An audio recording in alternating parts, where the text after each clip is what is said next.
going on, everyone? So a little bit different in this video. I'm going to do a little tutorial on how to put a stereo in a 2005 GMC Sierra. So this is my dad's truck. He's had it since 2005, bought it off the lot, and it's been a really great truck for us.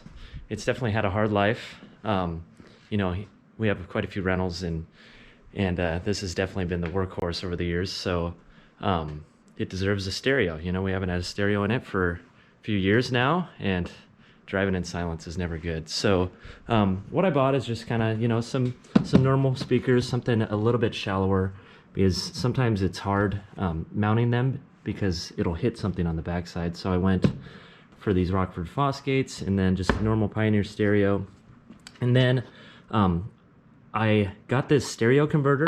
So one thing I do with these stereo converters is try and get to the actual plug-in and kind of look at the anatomy of the plug before I buy it, because I don't know, sometimes it seems like you'll look online and, oh yeah, that one looks right, like it'll fit, but once you actually look at the stereo plug, or once you try it, it doesn't fit, and that's always a little frustrating.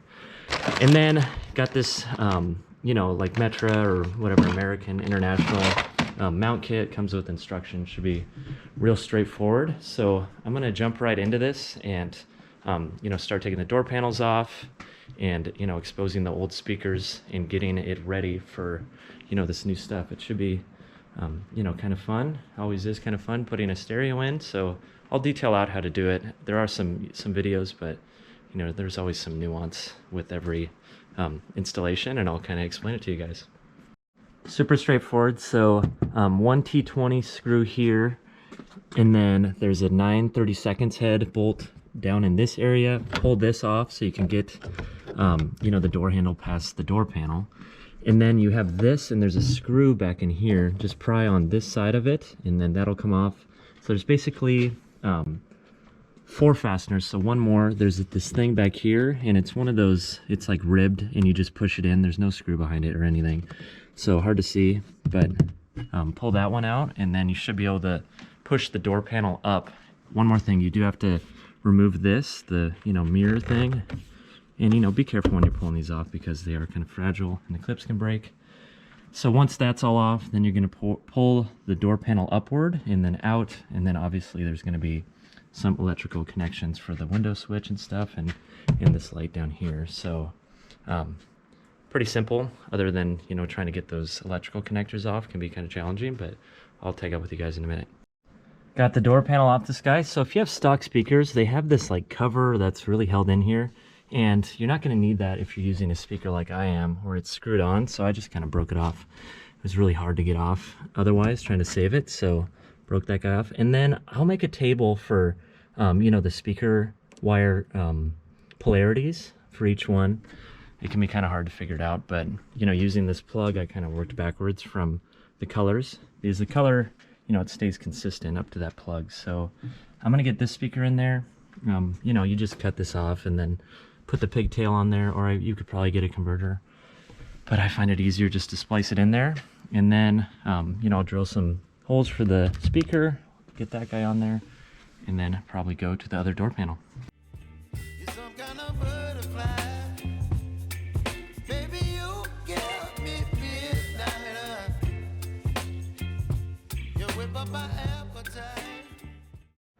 Same process to get this door panel off. So start with the fasteners, the T20, then the push fastener over here, and then one on the door handle, and then there's one behind here. So this truck has been worked on. I don't know, this is pretty loose.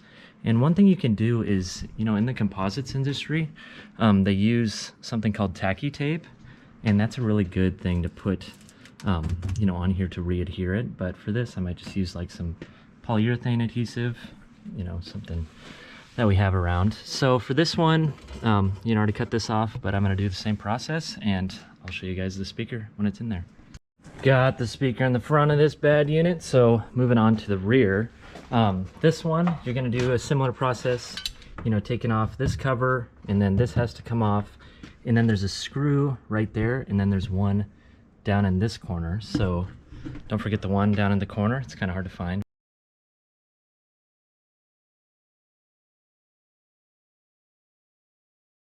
On this back one, it does have like a speaker mounting piece of plastic or whatnot. And for my scenario, it kind of hits these, you know, that area there. So I made some marks, and I'll take my little die grinder and make some notches in here. It isn't bad, but definitely something to consider. And the screws that hold the stock speaker in are T15s. So both sides are going to be like that, and definitely a little different than the front. So for those of you that have used these adapters before, this is pretty obvious, but you know, this is the adapter that plugs into the truck, and they give you what each color wire, you know, goes to, given the plug-in on the truck. And then you're going to want to match that up with one of these diagrams in the instructions for the stereo and its, you know, power plug. So that goes into the back of, you know, this head unit, and you just got to make sure that every wire goes to the right speaker. Otherwise, you know, your balance and fade will be all screwed up. And then also, you know, hooking up the right wires for the power and the ground. So I'm gonna get on that and then plug it in, and then probably jump on, or I'll show you guys putting in this thing that holds the stereo. So it turned out this converter that I got in here now isn't perfect for, you know, the application of a single DIN stereo. You have to find an ignition source, or, you know, a source that's hot with ignition. And you can see I tapped into that 10 fuse, the one with the red wire coming out right there. And that's a, you know, one that's hot with the key. And then I ran it behind the gauge cluster and over to here. So, you know, on this thing, you kind of have to put a provision for the, you know, for the ignition on. So that's done. I verified that the stereo works, so that's exciting. But now I'm going to jump onto, you know, getting this DIN installation completed. So following the instructions, you can see, you know, on some applications you have to break some of these off. So really follow these closely.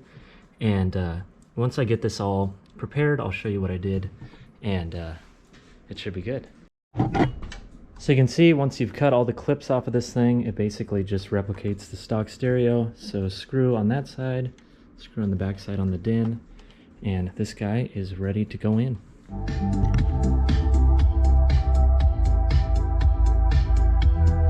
Got it working, so definitely a lot of work, but I still got to put in the converter for the antenna. But other than that, I'm done. Pretty straightforward process, but you know, definitely some things to consider in there. I kind of had to cut the rear door panels to make room for the new speakers, but you know, a jigsaw basically gets that completed. So very straightforward process on this. You know, obviously the door panels go back together the same way that they came off. So thanks for watching, and I'll catch you in the next one.